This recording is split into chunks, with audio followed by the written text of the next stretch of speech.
Hello दोस्तों, नमस्कार। दोस्तों, मैं समीर चतुर्वेदी आज आप लोगों के लिए लाया हूँ एक नई जानकारी। दोस्तों, आज का टॉपिक है जेनेटिक डिसीज़। जेनेटिक डिसीज़ को लेकर दोस्तों आज बहुत ज़्यादा कन्फ्यूज़न है, बहुत ज़्यादा परेशानी है, समझने में थोड़ा सा दिक्कत है लोगों को। तो मैंने सोचा इस बारे में थोड़ा सा मैं आपको समझाने की कोशिश करूँ। हालांकि टॉपिक बहुत बड़ा है, लेकिन कोशिश करूँगा दोस्तों कि कम शब्दों में आपको बता सकूँ। जेनेटिक डिसीज़ का मतलब होता है दोस्तों आपकी कोई ऐसी बीमारी जो आपको खून में मिली हुई है, मतलब आपके माता पिता से या आपके दादा दादी से या नाना नानी से आपको मिली हुई है। ऐसी बीमारी जो आपके परिवार में ज़्यादातर होती है, ऐसी बीमारी को जेनेटिक बीमारी बोलते हैं। ऐसी अधिकतर बीमारियां जेनेटिक ही होती हैं, जैसे कि शुगर हुआ, बीपी हुआ, दमा हुआ, टीबी हुआ, कैंसर हुआ, लाइपोमा हुआ। इस तरह की बीमारियां ज़्यादातर जेनेटिक होती हैं। 80% केसेस मेरे पास जेनेटिक डिसीज़ को लेकर ही आते हैं और सभी लोग बिल्कुल ठीक होते हैं। दोस्तों, जेनेटिक प्रॉब्लम में कुछ प्रॉब्लम होती है कि जेनेटिक प्रॉब्लम किसको होगी ये भी आपको समझना होगा। मान लो किसी व्यक्ति को शुगर है और उसके 3 बच्चे हैं। 3 बच्चों में से 2 बहुत एक्टिव हैं, एक बच्चा एक्टिव नहीं है। एक बच्चा फिजिकली एक्टिविटी नहीं करता है, खाना पीना उल्टा सीधा करता है, खाना पर ध्यान नहीं देता है, वर्कआउट पर ध्यान नहीं देता है और काफ़ी स्ट्रेस में रहता है। और उसके 2 बच्चे का एक्टिव रहते हैं, काफ़ी फिजिकली एक्टिविटी में रहते हैं और खान पीन में बहुत अच्छा ध्यान रखते हैं। तो दोस्तों, जो उनका तीसरा बच्चा है जो आलसी है, एक्टिव नहीं है, उसको शुगर होने के चांसेस बहुत ज़्यादा हो जाएंगे। लेकिन दोस्तों, इसमें एक चीज़ और है, अगर वह बच्चा एक्टिव रहना शुरू कर देता है और अपने फिजिक पे ध्यान देना शुरू कर देता है तो वो पूरी तरह से ठीक हो जाता है। कहने का तात्पर्य यह है दोस्तों, जेनेटिक बीमारी को आपको हमेशा ध्यान रखना होगा। जेनेटिक बीमारियां रिपीट होती हैं। अगर आपको कोई प्रॉब्लम, मान लो किसी को दमा है और आपने दमा की बीमारी को ठीक कर लिया पूरी तरह से और आप सोचोगे आपको दोबारा दमा नहीं होगा, तो दोस्तों ऐसा नहीं है। जेनेटिक का मतलब होता है कि वो कमजोरी आपके शरीर में मिली। जैसे मान लो दमा की प्रॉब्लम बताता हूँ, जिन लोगों को दमा होता है उन लोगों के लंग्स और जो ये वाली नली होती है, श्वास नली जिसको बोलते हैं, यह कमजोर होती है दमा वालों की। उनको थोड़ा सा भी मौसम बदलता है या थोड़ा सा भी स्ट्रेस होता है, तुरंत श्वास नली में इन्फेक्शन हो जाता है। ऐसे बहुत से लोगों को देखा है और ऐसे लोगों को मैं देखकर या उनकी एक्टिविटी देखकर बता दूंगा कि आपको इस तरह की प्रॉब्लम रहती है। तो दोस्तों, इसको बोलते हैं जेनेटिक प्रॉब्लम। जिन लोगों को गले में और लंग्स में कमजोर होते हैं उन लोगों को दमा की प्रॉब्लम हमेशा होती है और वो प्रॉब्लम उनको अपने माता पिता से ही मिलती है, क्योंकि उनके माता पिता के लंग्स भी कमजोर होते हैं, उनके बच्चों के लंग्स भी कमजोर होते हैं। लेकिन दोस्तों, इसको ठीक किया जा सकता है। अगर कोई व्यक्ति का लंग्स कमजोर है और वह व्यक्ति काफ़ी एक्टिविटी रहता है, बॉडी की हीट बना के रखता है, तो उसको लंग्स की प्रॉब्लम कभी नहीं आएगी। लेकिन दोस्तों, ऐसा नहीं है कि उसको प्रॉब्लम कभी नहीं आएगी अगर वो ध्यान नहीं रखेगा। जी हाँ दोस्तों, उसको ध्यान रखना पड़ेगा। उसको इस प्रॉब्लम का जिंदगी भर ध्यान रखना पड़ेगा, क्योंकि उसको वो प्रॉब्लम उसको खून से मिली है। उसकी शरीर की बनावट वैसी है कि अगर उसके पिता के लंग्स कमजोर है, उसकी श्वास नली कमजोर है, तो उसकी भी लंग्स और श्वास नली कमजोर हो सकती है। अगर उसको लगता है कि मेरी भी लंग्स और श्वास नली कमजोर है, तो उसको हमेशा ध्यान रखना होगा। ऐसा नहीं कि अगर उसको नहीं हुआ है तो वो कभी नहीं होगा। जेनेटिक बीमारियां कभी भी आ सकती हैं, ठीक करने के बाद भी आ सकती हैं, तो आपको हमेशा ध्यान रखना पड़ेगा। कोई भी बीमारी हो दोस्तों, अगर आपको शुगर है, दमा है, लाइपोमा है, कोई भी प्रॉब्लम, इसको ठीक किया जा सकता है।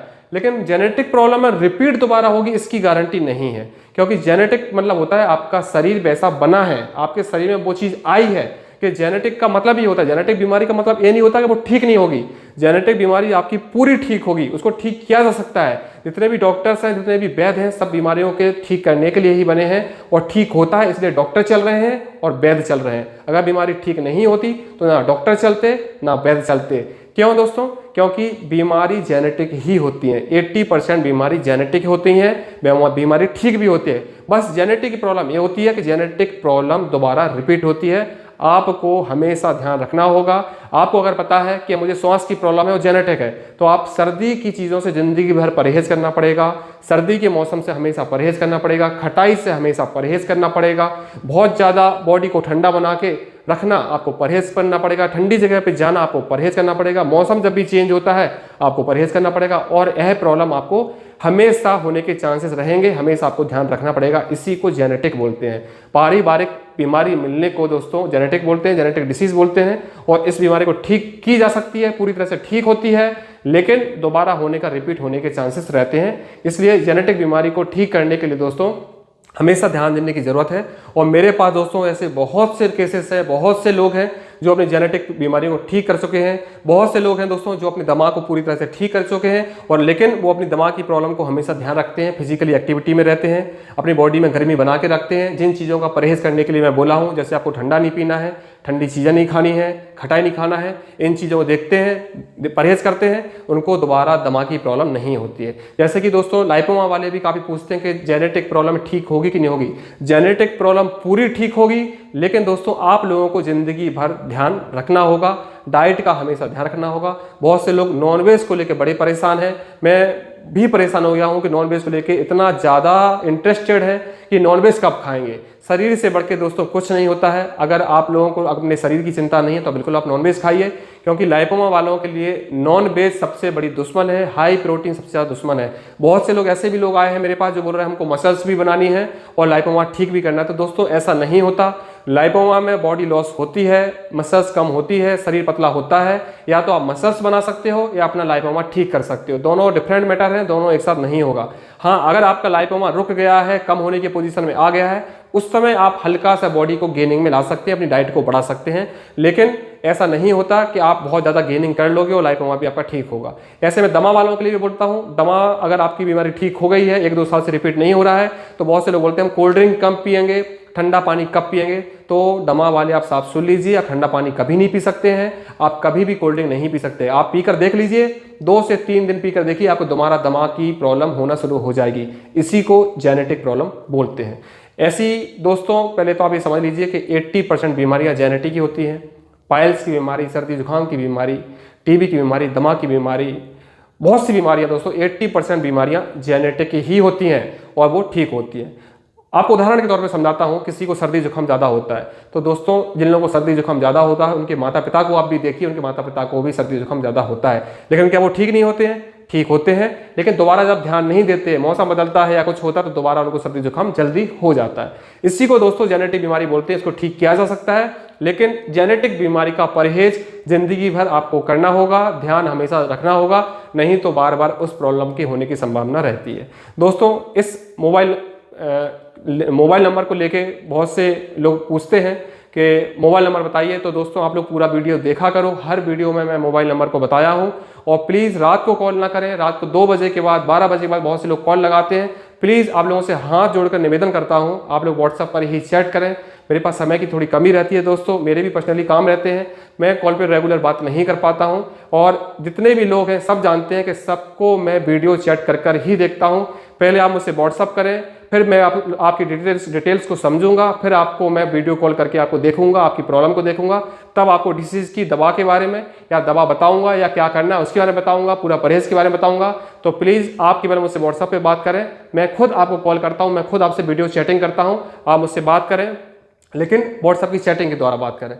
दोस्तों जेनेटिक प्रॉब्लम के कारण से कुछ और पूछना चाहते हैं तो आप मुझसे पूछ सकते हैं। और मैं हमारे आज एक पेशेंट आए थे नेपाल से, और उन्होंने अपना पूरा लाइपोमा ठीक किया, जेनेटिक प्रॉब्लम को ठीक किया, और आज वो केवल मुझसे मिलने के लिए आए थे। मैं उनको थैंक्स बोलता हूँ। मेरे लिए ये वाली टी-शर्ट भी लाए हैं नेपाल से वो, और देवराज उनका नाम है, देवराज राय। धन्यवाद सर, आपने मेरे लिए इतना सोचा और मेरे लिए इस गिफ्ट को दिया, मुझे अच्छा लगा काफ़ी। और उससे अच्छा ये लगा कि आपने जेनेटिक प्रॉब्लम को पूरा ठीक किया। लेकिन दोस्तों इनकी मैं तारीफ करना चाहता हूँ, इन जितनी मेहनत आज तक किसी भी लाइपोमा पेशेंट ने नहीं की, इनकी मेहनत अभी तक मुझे सबसे ज़्यादा दिखी है। इन्होंने अपने बॉडी को इतना ज़्यादा लीन किया कि मैंने इतना लीन अभी तक किसी को नहीं देखा। इनकी स्किन जो है बिल्कुल पतली हुई है, और इन्होंने वेट अपना 25 किलो वेट गिराया है 4 महीने के अंदर। 4 महीने के अंदर 25 किलो वेट कम किया है, पूरी बॉडी को बदल दिया है, और 6 मंथ इनको हुआ है, उनका 100% लाइपोमा पूरा ठीक हो चुका है। मुझे बहुत खुशी हुई, और नेपाल से केवल मुझसे मिलने के लिए आए हैं, मुझे थैंक्स देने के लिए आए हैं, और मेरे लिए गिफ्ट भी लाए हैं, उसके लिए बहुत बहुत शुक्रिया करता हूँ, धन्यवाद। और दोस्तों मेरा कहने का मतलब केवल ये है कि बीमारी ठीक होती है, जेनेटिक बीमारी ठीक होती है। आप लोग भी बहुत मेहनत करें, काफ़ी मेहनत से जेनेटिक बीमारियां ठीक होती हैं, जल्दी ठीक नहीं होती, इसके लिए मेहनत करने की ज़रूरत होती है। और जल्दी की कामना न करें, थोड़ा पेशेंस रखें, और अपने काम के साथ हार ना माने, अपने काम के साथ इसको करते चलें। जेनेटिक बीमारियां धीरे धीरे ठीक होती हैं, कुछ बीमारियां जल्दी ठीक हो जाती हैं। एलर्जी की प्रॉब्लम जितनी भी होती है, चर्म रोग की जो प्रॉब्लम होती है वो जल्दी से ठीक हो जाती है। स्किन प्रॉब्लम को हम लोग जल्दी से ठीक कर देते हैं, 10 से 15 दिन में ठीक कर देते हैं, कैसी भी स्किन की प्रॉब्लम हो। लेकिन स्किन प्रॉब्लम दोबारा भी रिपीट होती है। जिन लोगों को मैं दवा दिया हूँ स्किन की प्रॉब्लम की, वो खुद जान रहे हैं कि 2 महीने बाद 3 महीने बाद उनको रिपीट होने की प्रॉब्लम होती है, क्योंकि उनको जो चीज़ें मैं खाने के लिए मना किया था उन्होंने वो चीज़ें स्टार्ट की और दोबारा उनको रिपीट हुआ। तो जेनेटिक प्रॉब्लम मैं उन लोगों को ही बताना चाहता हूँ कि जेनेटिक प्रॉब्लम दोबारा रिपीट होने के चांसेस रहते हैं, तो आपको परहेज हमेशा करना होगा।